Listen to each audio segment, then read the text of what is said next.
Well, what's up again there, guys? Brian here, the 3 Topics Gamer, here to share with you another one of my ranking lists. This time I'll be using the tier system for the last time, as I will be going over pretty much my ranking from worst to best of the 9 official live-action Star Wars films.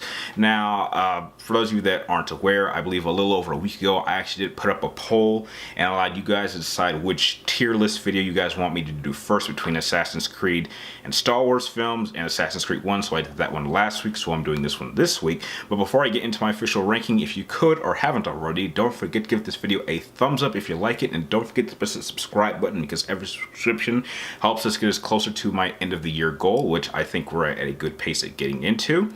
Now, before I get into my official ranking, I just want to give you guys a warning that this is my personal opinion. Some of these movies I just totally despise and hate, so don't take it too personal. And yeah, that's pretty much all I need to say, and hopefully that lightens up the blow before we get into the worst section. So as you can see, my particular ranking video is a little bit more customized. I have it going from loved to enjoy to okay to have its moments to just hate. Alright, let's get the hated movies out of the way, but I'm pretty sure for anyone who knows me won't be surprised on how this one is going to go. So, let's begin. Hate. Force Awakens. Hate. Last Jedi. Hate. Rise of Skywalker. And hate the most Solo. Let me tell you why. Number 1, Force Awakens. I hate cheap remakes of better films that came out before I was even a sperm cell. Number 2, Last Jedi. Just, dear God, this movie not only just screws up what little good Force Awakens does, which isn't much, but just screws up the previous original trilogy. I mean, makes those 3 movies completely pointless. And when it comes to Rise of Skywalker, I'm gonna admit, I saw this movie just last month and I barely can remember what it's even about. All I know is it probably even does more damage to the original trilogy than The Last Jedi did, if that was possible. I mean, this is clearly a trilogy that had absolutely no direction. They didn't know what the hell they wanted to do. They just want to spit out a trilogy just for the sake of doing it. I honestly don't even know what the arcing story is. I don't know. There's not a single character in these 3 films I thought was likable. The use of the Force is completely blown out of proportion, and I don't even know. I think maybe the only decent character was maybe Kylo Ren, but that's a stretch when you compare him to the rest of the cast. And Solo should not exist. Solo should just plain out not exist. This is a film that nobody wanted, no one asked for, and it shouldn't exist. And it added absolutely nothing to the character. I mean, sure, they went over some details that were kind of glanced over in the original trilogy, but this is a clear example. Like, some people say that the prequels are like this, but no, I actually think the prequels have a purpose to exist, because the story for that is actually very, very interesting, but we don't really need to know about the Kessel Run or the dice. I mean, it's just pointless. It's just the one film out of the Disney films that just does not deserve to exist. Like, if that movie were to be erased from existence, I don't think anyone would miss it. Alright, so we got the 4 hated Star Wars films out of the way. Now let's get into the real ranking. Now, as much as a prequel fan as I am, I have to admit that even I cannot defend Star Wars Episode 2 Attack of the Clones. I'm sorry, it has its moments, but this is still a bad movie. Now, I will openly admit that anything away from Anakin and Padme actually works. So anything with Ewan McGregor's Obi-Wan Kenobi, absolutely love. I absolutely love the asteroid chase between Obi-Wan Kenobi and Jango Fett. That is, like, visually a stunning scene. I think the Coliseum scene at the fight with all the Jedi is a bit of a mess. I don't even really am a big fan of the lightsaber duel between Obi-Wan, Anakin, and Count Dooku. It just kind of is sort of just thrown in there just to have a lightsaber fight. But I will say this. The most surprising thing about that film was definitely Yoda's fighting scene. I mean, when I saw this film when I was 11 at the time, when Yoda popped up, I was literally saying, oh dear God, what the hell is Yoda gonna do? What you gonna beat? You're gonna beat Count Dooku with your stick, and you don't even have a lightsaber. And when he popped out that lightsaber, I was like, wait a minute, Yoda has a lightsaber? And I will admit, that was the most memorable thing about that film, seeing Yoda fight, because I did not see that coming, but I welcomed it. But going into the real problem with Attack of the Clones, it is basically Anakin and Padme, and that whole love story. It just does not work. Now, I'm sure Hayden Christensen and Natalie Portman are very, very nice people who I would really love to meet in real life, but I'm sorry, they have absolutely no chemistry. Sorry, it is just not there. I cannot believe I'm saying this, but Edward and Bella from the Twilight series have better chemistry than those two. And the whole core of this film is centered around that. I would even say that in the entire film, there's only like two scenes that I think are okay or actually good. But outside of that, anytime these two are on screen, I have to fast forward. I cannot get through Attack of the Clones without a fast forward button. I've been trying since the movie came out on DVD at the time, and I have not been able to watch it from beginning to end without fast forwarding. It's just a seriously heavily flawed film, and it deserves all the bashing that it gets. It still gets bashed to this day. Even prequel fans acknowledge that it's not a good movie, and I am one of them, which is why I place it in its place as it's still a bad movie, but it does have its moments.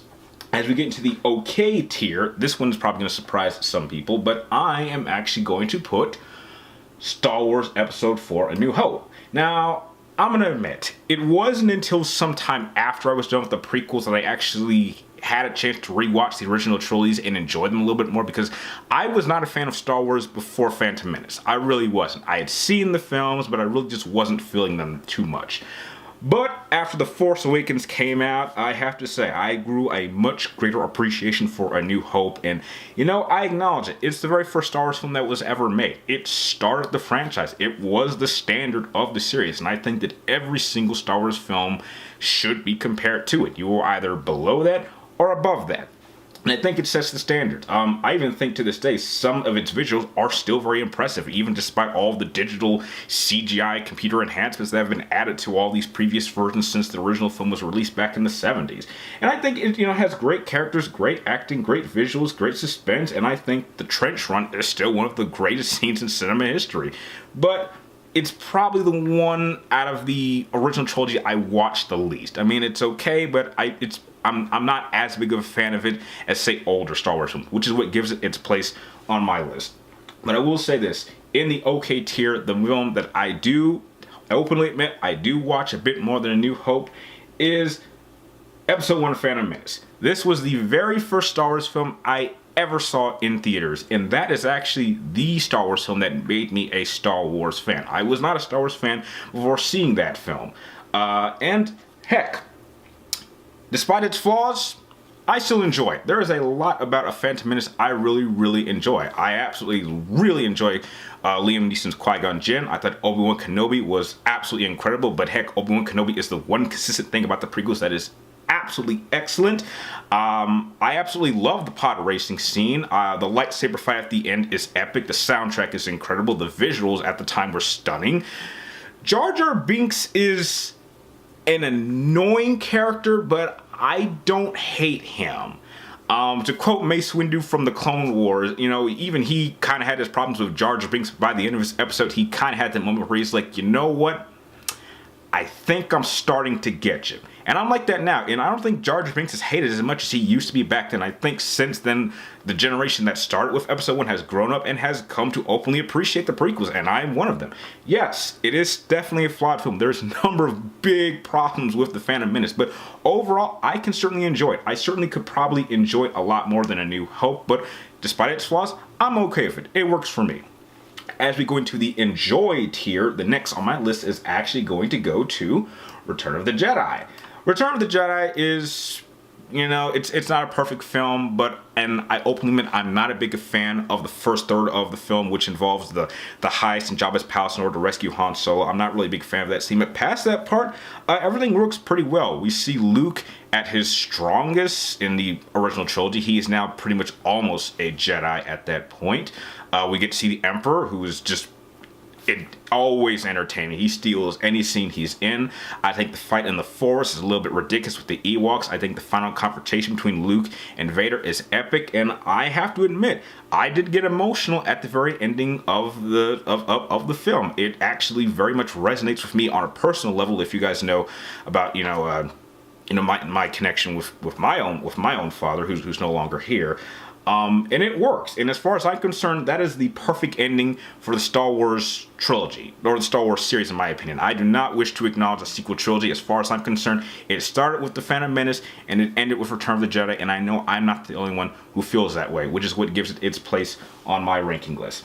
Going up higher than that in the enjoy section is a movie that I was surprised I enjoyed as much as I did. And to this day, it is the only Disney Star Wars film that I generally really enjoyed. I've seen it in theaters I saw it in theaters at least twice. I own it, and heck, now that I have Disney Plus, I've had a lot more time to watch it multiple times, and that is Star Wars Rogue One. This is by far the safest idea that Disney could have done for a Star Wars film. It feels very, very different. It feels very, very outside of the norm of the trilogy that they were establishing. And it's a very, very safe plot. You simply have this rogue group of individuals that are trying to recover the Death Star plans, which will help us lead into Episode 4: New Hope. It is a good movie. It's a generally good movie. There's a lot about this film that is great. The music is great. The cinematography is great. The action scenes are great.